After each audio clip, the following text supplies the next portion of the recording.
राधे राधे दोस्तों, भजनों की माला में आपका स्वागत है। मैं आज आपको कार्तिक मास का 26वां अध्याय सुनाने जा रही हूँ। विप्र धनेश्वर पाप में करे चर्म व्यापार, कार्तिक का स्नान लग हुआ उसको उद्धार। श्री कृष्ण बोले, पहले उज्जैन में कोई धनेश्वर ब्राह्मण रहता था। वह अपने कर्मों को नहीं करता था, पापी और दुष्ट बुद्धि था। रस, कंबल, चर्म का व्यापार करता और झूठ बोलता। चोरी, वैश्या, सुरापान इनको करता और उसका चित्त दुखी रहता था।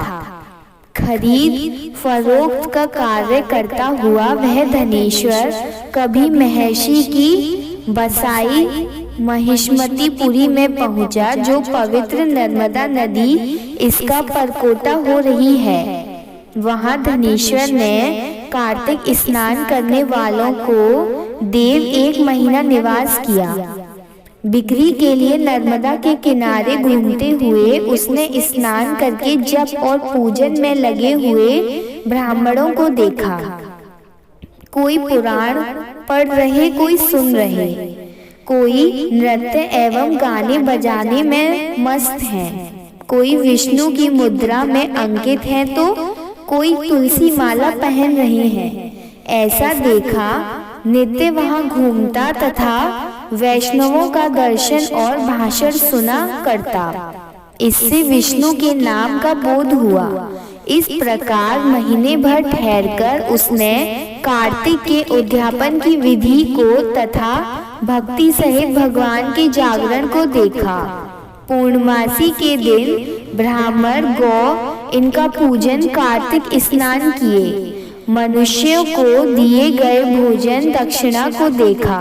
फिर सायंकाल के समय मनुष्यों ने शिवजी की प्रीति के लिए दीपदान किया, उसको भी देखा। फिर पूजन आदि को देखता हुआ धनेश्वर घूम रहा था। तभी काले सर्प ने उसे काट खाया। वह व्याकुल होकर गिर पड़ा। मनुष्य उसको गिरा देख उसके चारों ओर इकट्ठा हो गए और तुलसी मिला जल उसके मुख में डाला।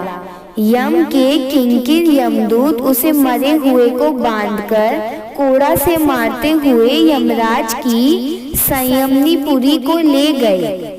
चित्रगुप्त ने उसके सब बुरे कर्म यमराज को बताए कि इसने अपने जीवन में कोई सुकृत नहीं किया। इसके दुष्कर्मों को वर्ष भर मैं भी नहीं कह सकता हूँ। ये दुष्ट पाप की मूर्ति है, इसलिए कल्प तक ये नरक में निवास करे। श्री कृष्ण बोले, वह यमकाल और अग्नि को समान रूप दिखाता हुआ अपने सेवकों से क्रोध से वचन बोला, हे प्रेतपतियों, इस पाप स्वरूप को मुग्धरों से मारते हुए कुंभीपक नरक में डाल दो। मुग्धरों के लगने से उसका सिर फूट गया। फिर धनेश्वर को प्रेतपति ने तेल के ओटाने जिसमें शब्द हो रहा है ऐसे कुंभीपाक नरक में डाल दिया गया, किंतु उसके डालने से अग्नि शीतल हो गई, जैसे प्रहलाद को डालने से अग्नि शीतल हो गई थी। प्रेतपति ने विस्मय युक्त हो वह सब वृतांत यमराज से जाकर कहा। यमराज प्रेतपति की बात सुनकर विस्मय से विचार करने लगा। तभी वहां नारद जी पधारे। यमराज ने उसका पूजन किया। उस धनेश्वर को वहां देखकर नारद जी बोले, हे अरुण नंदन, यह व्यक्ति नरक भोगने योग्य नहीं है, क्योंकि इसने अंतिम समय में नरकों को दूर करने वाला कर्म किया है। जो पुण्य करने वालों का दर्शन, स्पर्श और संभाषण सुनता है, वह पुण्य के 6ठे अंश को पाता है। इस धनेश्वर ने अनगिनत कार्तिक व्रतियों का संसर्ग किया है, इससे इसमें पुण्य का 6ठा अंश है। इसने उनकी सेवा की है, इससे संपूर्ण व्रत का भागी है। क्योंकि व्रत से मिले पुण्य की संख्या नहीं है।